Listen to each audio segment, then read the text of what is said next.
Benvenuti, bentrovati, buon lunedì, una nuova settimana che andiamo ad iniziare, sarà la settimana che ci porterà alla fine di questo mese che molti dicono essere lungo, no? E allora eccoci a parlare di sport con la vostra e nostra web tv www.venetoglobe.com, ricordo anche la divisione che stiamo facendo, cioè lo spostamento sul nostro canale interamente sportivo che si chiama Streaming Sport, che fa sempre parte della casa madre, ovvero venetoglobe.com, mentre in digitale terrestre ci trovate sul canale 95 di Caffè TV 24, l'emittente del Nord Italia che potete vedere sul 95, vi dicevo, per Veneto e Friuli Venezia Giulia. Ogni sera in onda alle 19:40, 19:45 circa, poi in seconda serata e nella prima parte della mattinata invece la ultima replica il giorno dopo. Andiamo a vedere quali sono state le principali notizie di questo weekend, purtroppo funestato dalla terribile morte di Kobe Bryant, lutto non soltanto nel mondo dello sport, perché lui, oltre ad essere un mito del basket, è stato sicuramente un mito anche come persona. Schianto in elicottero, come saprete, con 9 persone a bordo, purtroppo tutte morte, e compresa la figlia, che vedete, la figlia Gianna, di soli 13 anni. Lasciamo questa brutta notizia, passiamo al tennis con Fognini, ultimo degli italiani a lasciare Melbourne. L'italiano ha perso dall'americano Sandgren, nonostante Fognini sia al 12° posto in classifica ATP e l'americano fosse al 100° posto. Basket italiano, dopo la 20ª giornata, Venezia perde in casa contro la capolista Virtus Bologna per 83-71. Anche Sassari perde in casa da Trento per 90-87. Trieste cede in casa, pure lei, a Milano per 85-67. Infine Pistoia perde in casa contro la TVB De Longhi Treviso per 86-75. E allora andiamo a sentire Max Menetti ai nostri microfoni dopo la gara. Innanzitutto fatemi dire che è la prima volta che torno a Pistoia e quella foto lì oggettivamente per io che sono stato qua in tante battaglie è molto emozionante, sinceramente. Detto ciò, voglio fare veramente i grandi complimenti ai miei giocatori, perché al di là della vittoria è un gruppo di ragazzi che lavora sempre molto duro, ha lavorato con grande fatica, e soprattutto un gruppo che ha veramente sofferto in questo periodo dove non stavamo trovando le vittorie, al di là del come e del perché, soprattutto le difficoltà a livello fisico che abbiamo avuto nell'ultimo periodo. Però è un gruppo veramente che lavora più che tanto del lavorare, che tutti i gruppi lavorano, ma veramente loro hanno sempre lavorato e hanno sempre dato tutto, che questa era la cosa più importante, e soprattutto mi continuava a far essere ottimista sul fatto che prima o poi ci saremmo sbloccati. Veramente con grande rispetto verso Pistoia, che ho visto una squadra di grande identità al di là di tutto, e sono convinto, conoscendo bene l'ambiente, perché è un ambiente che è abituato a lottare fino all'ultimo per la salvezza, e soprattutto una squadra che ha una sua identità. Credo che oggi abbiamo meritatamente vinto la partita. È ritornato fuori un po' il problema, per chi non ci ha seguito, che noi abbiamo vinto un po' tutto l'anno, nel senso che noi abbiamo giocato più o meno queste partite un po' dominandole in tutta la nostra stagione. Parlo anche solo con delle dirette concorrenti, ma parlo anche con delle squadre come la Virtus, come altre squadre molto forti. E poi dopo abbiamo questo problema che ancora non siamo riusciti a risolvere, ma grazie a Dio oggi invece ce l'abbiamo fatto, di subire delle rimonte molto velocemente e un po' buttare via tutto quello che abbiamo fatto. È un po' una nostra caratteristica, un nostro difetto su cui ancora dobbiamo lavorare tanto, però oggi intanto abbiamo portato a casa 2 punti che naturalmente valgono doppio. In più, nel momento in cui abbiamo subito la rimonta, dopo nell'ultimo quarto, vedendo un attimo che stavano facendo fatica ad arginare un po' il loro attacco, il fatto di mettersi schiusi un po' a zona gli ha tolto il ritmo, e a quel punto lì abbiamo anche ripreso la fiducia di fare la gestione di un ottimo finale. Ecco, per noi veramente 2 punti d'oro, e che soprattutto anche premiano il tanto lavoro e soprattutto la tanta dedizione di questo gruppo nell'ultimo. Complimenti a Max Menetti e alla TVB per questa vittoria importantissima. Allora cambiamo sport, passiamo alla pallavolo maschile. Si è giocato la 17ª giornata, ieri Padova batte Sora 3-1 e la giornata terminerà questa sera con l'incontro tra Verona-Trento. Intanto vi ricordo che la Final Four si giocherà il 22 e il 23 febbraio a Casalecchio sul Reno per quanto riguarda la Coppa.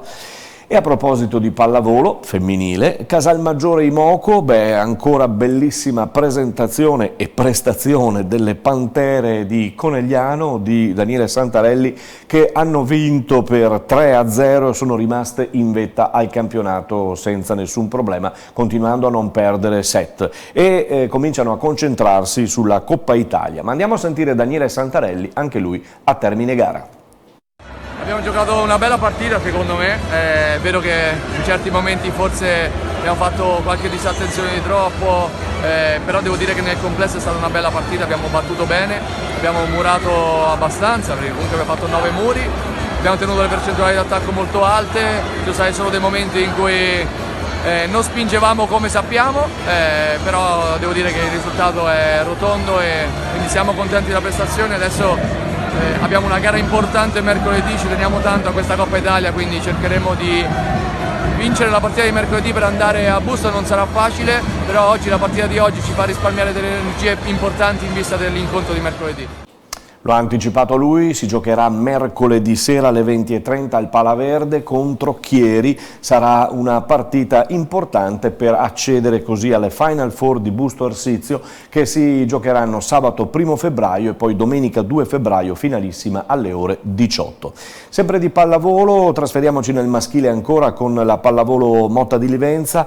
È arrivata in casa la TPS, attuale terza forza del campionato, che è passata per 3-1. In casa Motta ha festeggiato soltanto Capitan Visentin, complimenti a lui per i 1000 punti esatti fatti in carriera. Andiamo in Serie C, dove il Team Spes Conegliano conduce in testa con 30 punti, 6 di vantaggio su Cus Venezia contro il Thermal. Fanalino di coda del campionato conegliano ha vinto 3-0 e rimane in vetta al campionato sempre come regina d'inverno. I Leoni del Benetton invece si concentreranno solo sul Pro 14, allenamenti ricominciati proprio da oggi alla Ghirada, e intanto in casa biancoverde si pensa ai rinnovi. Ne abbiamo già parlato la settimana scorsa, si è cominciato con Hayward e Ione Monti, che sono i primi due riconfermati, 21 e 22, con un anno in più di opzione per quanto riguarda Monti Ioane, e quindi vedremo quello che adesso ci saranno gli altri di rinnovi in casa Benetton. Maschile, femminile, il rugby per i 6 nazioni, soltanto lei, soltanto la Barattin è stata convocata, unica trevigiana ad andare in campo, ad essere convocata in nazionale, inizio fissato per il 2 febbraio per il 6 nazioni femminili. L'Italia giocherà a Cardiff contro il Galles. E adesso andiamo a parlare di calcio. Eccolo qui l'abbraccio di Ringhio. Gattuso con il suo Napoli ha fermato la Juventus dell'ex Sarri per 2-0. Non ne ha approfittato l'Inter di Conte, che con il Cagliari ha pareggiato per 1-1, con un finale turbolento, come potete vedere da questa immagine. Conte, lo sappiamo, insomma, un po' peperino, e quindi non vuole nemmeno sapere cosa abbia detto alla terna arbitrale in questo momento. Il derby della capitale Roma-Lazio è terminato 1-1, ma l'hanno chiamato il derby di Paperopoli, perché ci sono state due papere da parte dei due portieri, da una parte e dall'altra. Il Milan ha vinto a Brescia per 1-0, l'Atalanta ha dilagato letteralmente a Torino per 7-0, c'era qualcuno che diceva che Mazzarri sulla panchina del Toro rischiava, invece il presidente Cairo subito dopo la sconfitta ha detto Mazzarri è intoccabile. Sarà vero? Aspettiamo. Il Verona vince 3-0 con il Lecce, ecco Pazzini che ha segnato su rigore, lui c'è sempre, e l'Udinese invece che ha perso 2-0 a Parma. A proposito di calcio e a proposito di allenatori, vi ricordate, e come no, il trevigiano Gianni De Biasi. L'altro giorno l'amico e collega Mattia Tofoletto sulla tribuna di Treviso ha sparato a caratteri cubitali. Gianni De Biasi è il predetto a guidare la nazionale dell'Iran a Teheran, e allora noi a Follina l'altra sera, ospite testimonial appunto del torneo Michelutto, Gianni De Biasi, non potevamo esimerci, non potevamo non chiedere se è vero che va a Teheran. Sentite la risposta. Scusa, Andrea, non ti ha chiesto, perché si è eletto oggi, no? Rassicuraci, non lo so, ma vai a Teheran? Dov'è? A te? No, bere il tè, a Teheran in Iran? A Teheran in Iran, no. L'ho letto anch'io sul giornale oggi. Non lo so, è meglio che non ne parliamo per il momento, sì. È un'ipotesi. Vabbè, ci crediamo, non ci crediamo, la possibilità c'è, perché l'Iran è una delle squadre che potrebbe essere favorita veramente per andare ai mondiali, quindi potrebbe prenderla al volo l'occasione Gianni De Biasi. Però ricordiamo che Stramaccioni non ha più potuto ritornare in Iran per tanti motivi, si tratta di embargo, quindi staremo a vedere, quindi ai posteri l'ardua sentenza. Andiamo in Serie B con le venete e le friulane, vediamo i risultati. Empoli-Chievo 1-1, Cittadella perde in casa dal Benevento capolista di Pippo Inzaghi 2-1, il Pordenone sconfitto in casa alla Dacia Arena di Udine per 2-0 da un ottimo Pescara che ha cambiato il tecnico e ha portato subito vitalità. Venezia-Trapani conclusa 1-1. Nella Serie B femminile il Permac Vittorio Veneto in trasferta a Cittadella contro le Lady Granata perde ancora 3-0 e la situazione si fa preoccupante. In Serie C maschile questi risultati: Arzignano San Benedettese 1-1 delle Venete e delle Friulane, Carpi Padova 1-1, Rimini 1, Lanerossi Vicenza 3, Triestina batte Cesena 4-1, Virtus Verona Vecomp perde in casa dal Ferrari Alpi Salò per 2-1, qui troviamo il Lanerossi Vicenza in testa a 55 punti al comando. Serie D, il Montebelluna in casa non va oltre un 3-0 buscato dal Caldiero quindi che passa 3-0, rischia la panchina Bodo, torna a rischiare, già l'aveva fatto nella prima parte del campionato, poi la cosa si era sistemata, adesso rischia ancora. In testa sempre Campodarsego di Andreucci con 51 punti, segue il Legnano a 44, l'Ambrosiana e il Cartigliano a 41.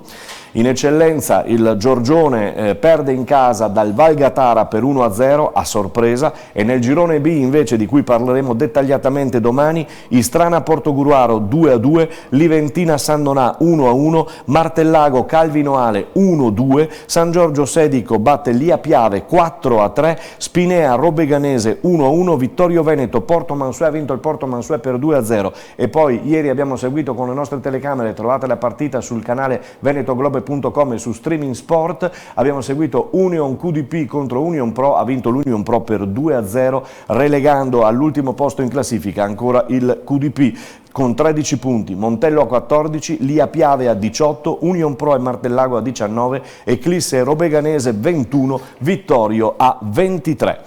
In promozione l'Opitergina rimane sempre capolista con 48 punti, insegue Caorle 35, 90 e Fontanelle a 33, Treviso a 32.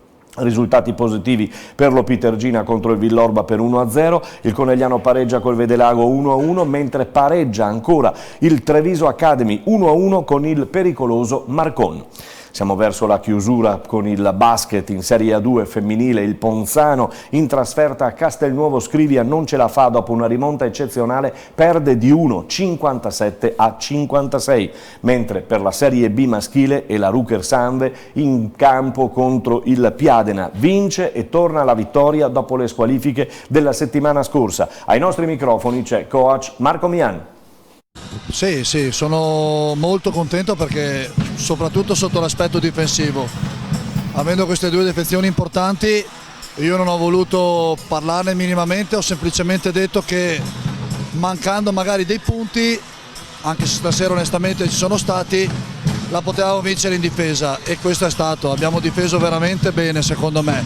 Loro non sono una squadra che va a prendere 35 punti in giro, vuol dire che devo fare i complimenti a tutti questi ragazzi che sono andati in campo e hanno veramente difeso bene, molto bene. Sicuramente c'era voglia durante la settimana si sono allenati con la voglia di fare bene questa partita qua e quindi è venuta fuori questa partita appunto. Sono stati bravi, sono cercati molto, hanno capito magari dove andare in determinati momenti piuttosto che altri e ha portato la partita in un determinato canale che è stato molto utile, molto giusto, mettiamola così. Domani sentiremo anche uno dei protagonisti del match, un giocatore. Bene, è tutto per questa sera, per quest'oggi. Noi vi ringraziamo, vi diamo l'ascolto e vi diamo l'appuntamento a domani, sempre sui nostri canali venetoglobe.com, Streaming Sport e Caffè TV 24 sul canale 95 del Digitale Terrestre. Buona giornata.